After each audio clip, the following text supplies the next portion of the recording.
بسم اللہ الرحمن الرحیم یا ایہا الذین آمنوا اتقوا اللہ ولتنظر نفس ما قدمت لغد واتقوا اللہ ان اللہ خبیر بما تعملون۔ اے ایمان والو، اللہ سے ڈرتے رہو اور ہر شخص کو دیکھنا چاہیے کہ اس نے کل یعنی آخرت کے لیے کیا سامان بھیجا ہے، اور ہم پھر کہتے ہیں کہ اللہ سے ڈرتے رہو، بے شک اللہ تمہارے سب اعمال سے خبردار ہے۔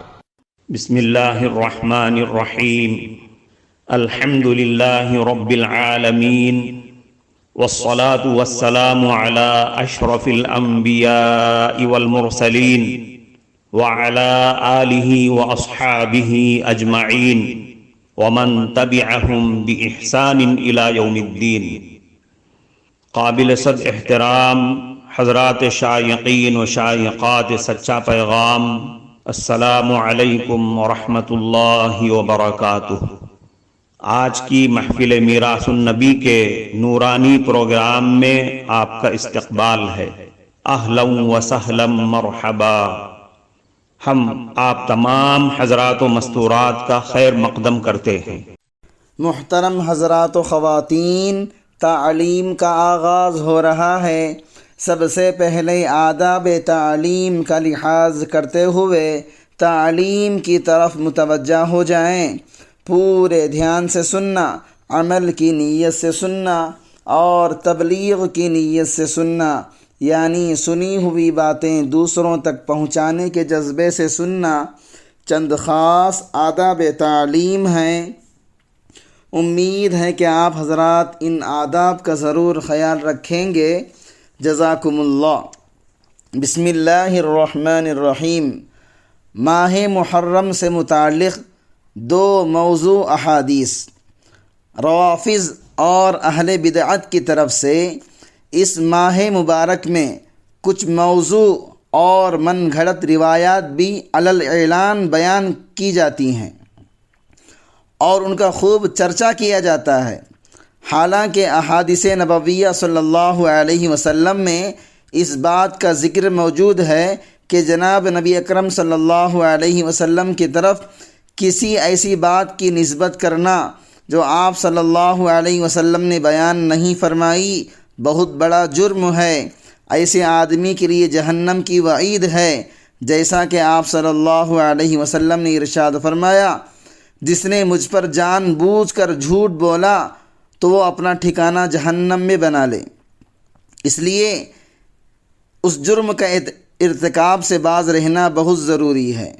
اور ان من گھڑت روایات میں سے ایک یہ بھی ہے کہ جو آدمی بھی شہادت حسین کے دن ان کے غم میں روئے گا، قیامت کے دن وہ اولو العزم رسولوں کے ساتھ ہوگا۔ ایک دوسری روایت یہ بھی ہے، جس نے پہلے محرم سے 9 دن کے روزے رکھے، اللہ اس کے لیے ہوا میں ایک خیمہ بنا دیں گے جو 1 میل چوڑا اور 1 میل لمبا ہوگا اور اس کے 4 دروازے ہوں گے۔ واضح رہے کہ ان جیسی بے بنیاد اور جھوٹی روایات کو بیان کرنا، ان پر یقین کرنا کسی بھی صورت میں جائز نہیں۔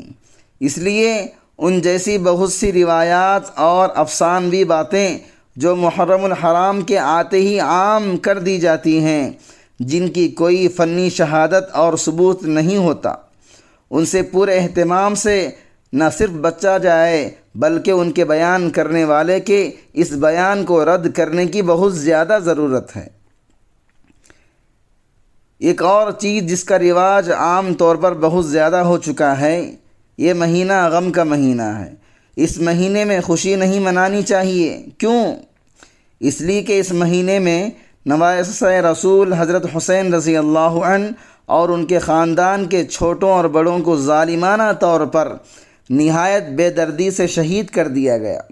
ان کے ساتھ اظہار ہمدردی کے لیے غم منانا، سوگ کرنا اور ہر خوشی والے کام سے پرہیز کرنا، گریز کرنا ضروری ہے۔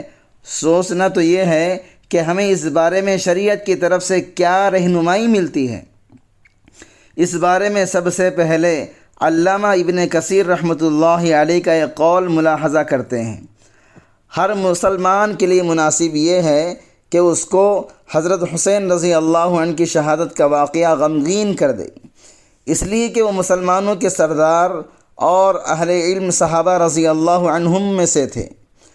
آپ جناب نبی کریم صلی اللہ علیہ وسلم کی سب سے افضل لخت جگر کے بیٹے یعنی آپ صلی اللہ علیہ وسلم کے نواسے تھے۔ آپ عبادت کرنے والے، بڑے بہادر اور بہت زیادہ سخی تھے، لیکن آپ کی شہادت پر جس انداز سے رنج و غم کا اظہار کیا جاتا ہے وہ کسی صورت میں بھی مناسب نہیں۔ آپ کے والد حضرت علی کرم اللہ وجہہ آپ سے زیادہ افضل تھے۔ ان کو رمضان میں جب کہ وہ اپنے گھر سے نماز فجر کے لیے تشریف لے جا رہے تھے شہید کر دیا گیا۔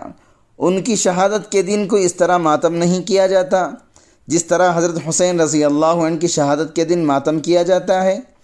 اسی طرح حضرت عثمان غنی رضی اللہ عنہ اہل سنت والجماعت کے نزدیک حضرت علی کرم اللہ وجہہ سے افضل ہیں، جنہیں ذی الحجہ میں انہی کے گھر میں شہید کر دیا گیا، لیکن ان کے قتل کے دن کو بھی اس طرح بطور سوگ نہیں منایا جاتا جس طرح حضرت حسین رضی اللہ عنہ کی شہادت کے دن کو منایا جاتا ہے۔ اسی طرح حضرت عمر فاروق رضی اللہ عنہ ان دونوں حضرات یعنی حضرت عثمان غنی رضی اللہ عنہ اور حضرت علی کرم اللہ وجہہ سے افضل ہیں، جن کو مسجد کے محراب میں نماز کی حالت میں جب کہ وہ قرات کر رہے تھے شہید کر دیا گیا، لیکن کوئی بھی ان کے قتل کے دن اور مہینے کو ان کی شہادت کی وجہ سے غم کا مہینہ قرار نہیں دیتا، جس طرح حضرت حسین رضی اللہ عنہ کی شہادت کے دن اور مہینے کو قرار دیا جاتا ہے۔ جناب نبی اکرم صلی اللہ علیہ وسلم جو دنیا اور آخرت میں بنی آدم کے سردار ہیں، ان کی وفات کے دن بھی یہ لوگ اس طرح ماتم نہیں کرتے جس طرح حضرت حسین رضی اللہ عنہ کی شہادت کے دن کرتے ہیں۔ شہادت کا مرثیہ خوشی کا ہے یا غم اور سوگ کا؟ تعلیمات نبویہ صلی اللہ علیہ وسلم سے تو یہ سبق ملتا ہے کہ شہادت کا حصول تو بے انتہا سعادت کی بات ہے۔ شہادت تو ایسی عظیم سعادت اور دولت ہے جس کی تمنا خود نبی کرم صلی اللہ علیہ وسلم نے اپنے لیے کی اور امت کو بھی اس کی ترغیب دی۔ حضرت ابو ہریرہ رضی اللہ عنہ کی روایت ہے جس میں حضور صلی اللہ علیہ وسلم نے ارشاد فرمایا، میں چاہتا ہوں کہ میں اللہ کے راستے میں جہاد کروں پھر شہید کر دیا جاؤں، پھر میں اللہ رب العزت کے راستے میں جہاد کروں اور شہید کر دیا جاؤں، پھر میں زندہ کر دیا جاؤں، پھر اللہ کے راستے میں جہاد کروں اور پھر شہید کر دیا جاؤں۔ یہی وجہ تھی کہ حضرت عمر فاروق رضی اللہ عنہ مستقل حصول شہادت کی دعا مانگا کرتے تھے۔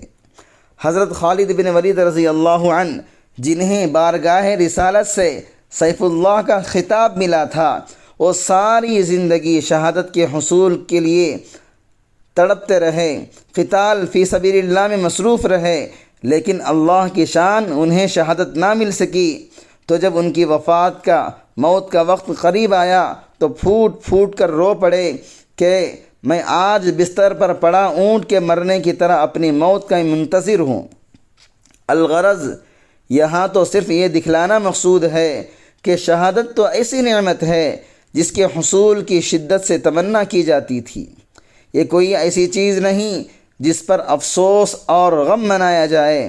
اگر اس عمل کو صحیح تسلیم کر لیا جائے تو پھر ہمیں یہ بتلایا جائے کہ پورے سال کا ایسا کون سا دن ہے جس میں کسی نہ کسی صحابی رسول کی شہادت نہ ہوئی ہو۔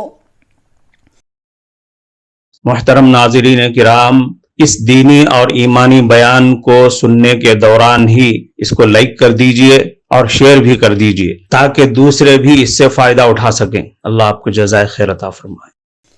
کتب تاریخ اور سیر کو دیکھ لیا جائے، ہر دن میں کسی نہ کسی کی شہادت مل جائے گی، جس کا مقتضا یہ ہے کہ اس دن کو اظہار غم اور افسوس منایا جائے۔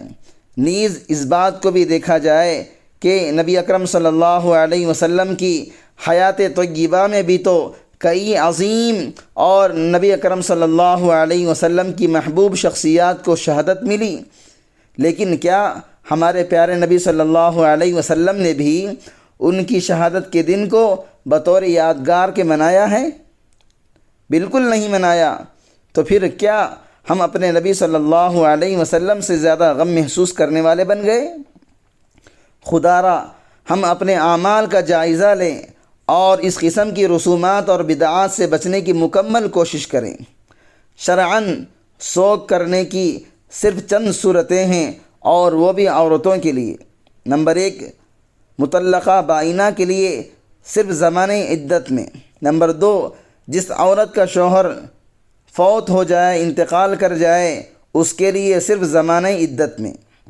نمبر 3، کسی قریبی رشتہ دار کی وفات پر صرف 3 دن، اس کے علاوہ کسی بھی موقع پر عورت کے لیے سوگ کرنا جائز نہیں۔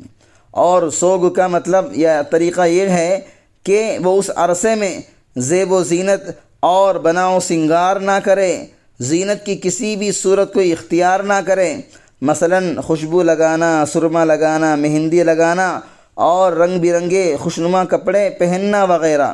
اس کے علاوہ کوئی صورت اپنانا، مثلا اظہار غم کے لیے سیاہ لباس پہننا یا بلند آواز سے آہو بکا اور سیاہ لباس وغیرہ پہننا جائز نہیں۔ نیز مردوں کے لیے تو کسی صورت میں سوگ کی اجازت بالکل نہیں۔ اوپر ذکر کر دی گئی تفصیل کے مطابق اس ماہ مبارک میں سوگ کرنا بالکلیہ بے اصل اور دین کے نام پر دین میں زیادتی ہے، جس کا چھوڑ دینا لازم ہے۔ لہذا جب سوگ جائز نہیں تو پھر شرعاً اس مہینے میں شادی کرنے کی کوئی ممانعت نہیں ہوگی۔ بلکہ عجیب بات تو یہ ہے، امیر المؤمنین حضرت علی کرم اللہ وجہہ کی حضرت فاطمہ الزہرا رضی اللہ عنہا سے شادی اسی ماہ مبارک میں ہوئی۔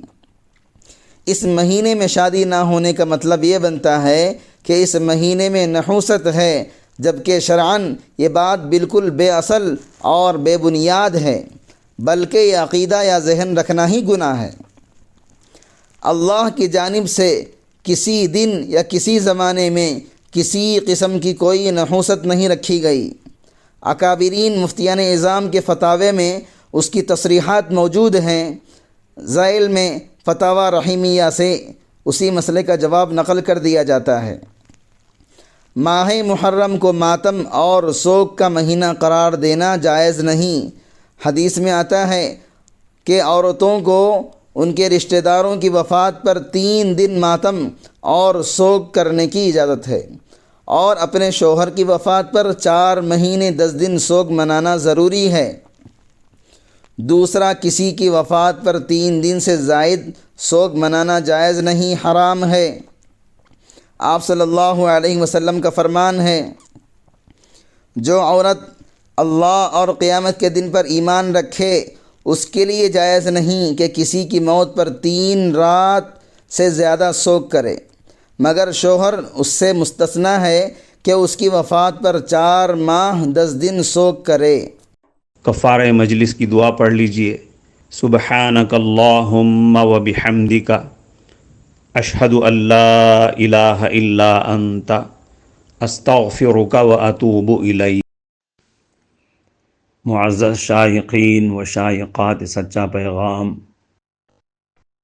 آپ کو اندازہ لگ گیا ہوگا کہ یہ مضمون کتنا اہم ہے اور کس قدر فائدہ مند ہے۔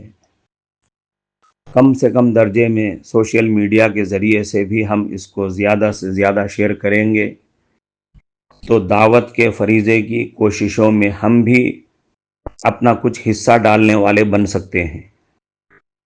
لہٰذا زیادہ سے زیادہ اس کو عام کریں تاکہ پوری دنیا کے ہندوؤں کی غلط فہمی دور ہو جائے اور انہیں یہ زمینی حقیقت معلوم ہو جائے، اور وہ اپنے اصل مذہبی لیڈر پیغمبر آخر الزماں حضرت محمد الرسول اللہ صلی اللہ علیہ وسلم کو ماننے پر مجبور ہو جائیں اور کلمہ پڑھ کر آپ کے ساتھ ساتھ وہ بھی جنت میں جانے والے بن جائیں۔